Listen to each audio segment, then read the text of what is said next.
Ici Radio Taïwan International. Tout de suite, Meg Wang vous propose l'émission Retour à la source. Bonjour à tous. Aujourd'hui, nous allons nous intéresser à un travail mené par l'association environnementale, la SOW, qui installe des îlots flottants dans des parcs et jardins en ville à Taïwan. Nous serons en compagnie de Chen De-hong, un représentant du groupe de protection des habitats de l'association. Les îlots flottants artificiels, aussi connus sous le nom de radeaux végétalisés ou îlots végétalisés, sont des structures artificielles flottantes réalisées pour être déposées sur des plans d'eau comme des lacs. Même si la notion des îlots flottants artificiels s'est généralisée progressivement à partir des années 90 dans le monde, son début peut être associé à Gurney Crawford, surnommé Father Goose, père de la bernache du Canada, qui dans les années 50 a commencé à proposer de réaliser des îlots avec des herbes afin de servir d'habitat aux oies bernaches. En Europe, des ornithologues amateurs ont également commencé à construire des îles flottantes artificielles pour offrir un habitat aux oiseaux sauvages et à d'autres espèces. En 1988, Sven Reuter a étudié les îles flottantes artificielles en Allemagne et a constaté qu'elles servaient à protéger les berges de l'érosion, à aménager le paysage, à créer un habitat pour la faune et à purifier l'eau. Progressivement, des îles flottantes artificielles sont largement utilisées dans des zones humides artificielles en Europe et aux États-Unis pour assurer différents services écologiques.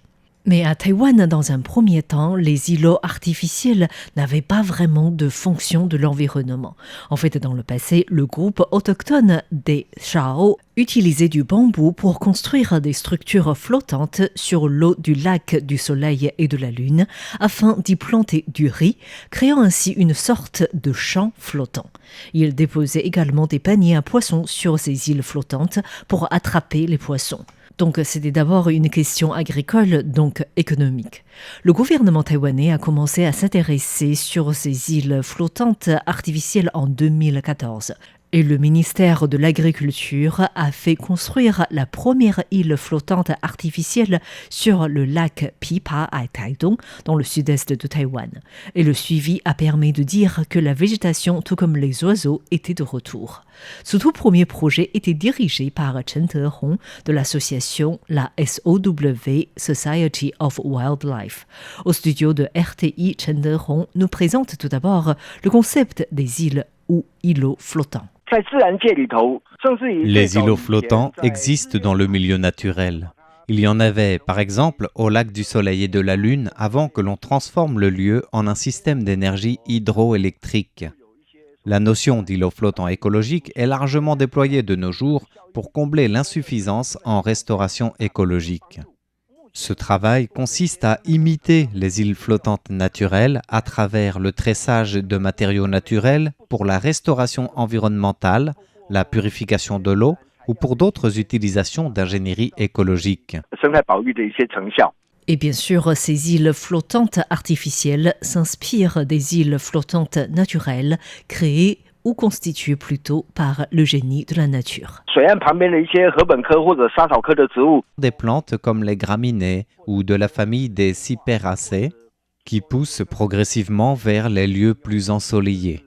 En se rassemblant, ces plantes tissent une sorte de tapis d'herbe. Lors des pluies fortes, comme les typhons, ces petits tapis d'herbe vont se rassembler pour constituer une sorte d'îlot flottant. Les îlots qui se retrouvent sur les rives des lacs verront arriver progressivement des plantes ligneuses, des plantes grimpantes ou des fougères. Au fil du temps, ces îlots seront riches en diversité, avec des plantes dont les hauteurs ont des niveaux différents et elles seront de plus en plus grandes en superficie. Les plantes aquatiques qui forment des tapis d'herbe ont beaucoup de pores. Il y a beaucoup d'air au milieu des faisceaux vasculaires. Ainsi, naturellement, elles peuvent flotter. Les pores sont également présents après la mort des plantes et avec d'autres plantes qui y poussent, cela constitue une sorte de tressage très fin des plantes. Même les humains peuvent marcher sur ces tapis flottants. Ce genre de tapis, dont l'épaisseur peut varier de 70 cm à 1 mètre, nécessitent des années de formation. À Taïwan, malheureusement, il existe très peu d'îlots flottants naturels. Aujourd'hui, à Shuanglianpi, à Ilan, les îlots flottants sont les plus représentatifs. Dans la nature, les îlots flottants sont importants pour le renouvellement de l'évolution d'un lac. Par exemple, sous une île flottante, les plantes privées d'ensoleillement vont entrer dans une sorte d'hibernation. Mais si les pluies torrentielles déplacent l'île, alors ces plantes vont se réveiller et repousser rapidement. Dans le milieu naturel, pour avoir ces îlots flottants naturels, il faut d'une part qu'un lac soit suffisamment grand et d'autre part que l'écosystème y soit suffisamment bien préservé. Ainsi, de nos jours, il existe très peu d'îles flottantes naturelles à Taïwan. En 2017, la ville de Taipei avait fixé l'objectif de ville écologique et 12 parcs et jardins ont été sélectionnés pour être des espaces plus environnementaux avec plus de verdure et moins de ciment. La Society of Wildlife, la plus grande association qui agit pour la protection de l'environnement de Taïwan, suit depuis la situation au Youth Park, dans le sud de Taipei. En plus de créer un petit environnement forestier dans la zone de source d'eau de Youth Park, la SOW a également construit depuis 2019 10 îles flottantes artificielles dans la zone, en aval pour améliorer la biodiversité de ce parc urbain. Dans un premier temps, au bord du lac Youth Park, qui est un bassin de rétention, il n'y avait que du ciment. C'est un genre d'aménagement que nous voyons beaucoup dans les villes taïwanaises. Et depuis quelques années, notre association agit pour rendre les parcs et les jardins plus proches de la nature et plus écologiques. Dans ce processus, les îlots flottants représentent une bonne solution.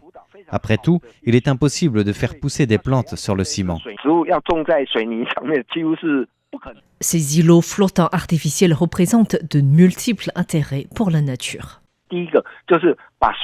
Tout d'abord, nous attachons dans un premier temps les îlots flottants artificiels déjà préparés à la bordure en ciment du bassin. Au fil du temps, les plantes aquatiques sur ces îlots vont recouvrir le ciment. Ainsi, à la vue, il y a moins de ciment. Ensuite, la végétation plantée sur ces îlots attire les oiseaux. Et des animaux aquatiques, comme les grenouilles ou les tortues, peuvent y trouver refuge. L'écosystème y revient progressivement. En plus, les racines des plantes aquatiques permettent de purifier l'eau du bassin. La qualité de l'eau s'améliore. Et enfin, il est possible de citer le côté paysager du parc grâce à ces îlots, puisque la verdure revient. Les riverains qui participent à notre projet apprennent également la notion de l'importance écologique d'un parc. Et récemment, l'association, la SOW, a choisi de travailler avec des bénévoles des entreprises et des jeunes pour installer de nouveaux îlots dans le parc. Et des préparatifs étaient plutôt complexes. Dans un premier temps, il y a l'évaluation du lieu d'activité. Après tout, il y a eu plus de 80 participants. Pour un nombre aussi important, il faut prendre en compte à la fois la question de sécurité et l'environnement. Il faut également choisir le lieu pour installer l'îlot flottant artificiel. Après tout, un îlot est relativement lourd. Son ossature est en bambou et nous avons choisi des bambous dont le diamètre dépasse les 10 cm. Ce sont des bambous que l'on utilise pour faire des échafaudages. Il faut au moins une vingtaine de personnes pour soulever un îlot. Concernant la préparation de l'îlot artificiel, tout d'abord, tous les matériaux utilisés sont naturels, qui peuvent se décomposer naturellement. En plus de l'ossature en bambou, nous réalisons également une sorte de tapis avec la fibre de noix de coco. Ce tapis sert à fixer la racine des plantes aquatiques qui pousseront au fil du temps. Nous utilisons des tissus pour fixer le tout. Les bénévoles nous ont aidés à construire l'îlot flottant à partir des matériaux. Ensuite, il faut préparer les plantes aquatiques. Nous avons bien entendu choisi des plantes endémiques et émergentes. Avec les insectes, les oiseaux ou autres animaux qui vont se nourrir sur ces îlots, le lieu sera également idéal pour l'éducation et la sensibilisation environnementale du grand public. 更加关注的这样一个心境。 La SOW a de nombreuses années d'expérience dans l'installation des îlots flottants artificiels, mais des problèmes peuvent arriver de manière inattendue. 公园很多民众会去喂养一些鸭子， Pour les parcs et jardins en ville, il y a souvent le problème d'abandon des animaux, comme les canards ou les oies. Nous avons déjà eu le malheur de perdre toutes nos plantes à cause des canards. Il nous a fallu procéder ainsi à l'installation d'une sorte de grillage jusqu'à ce que les plantes soient suffisamment installées.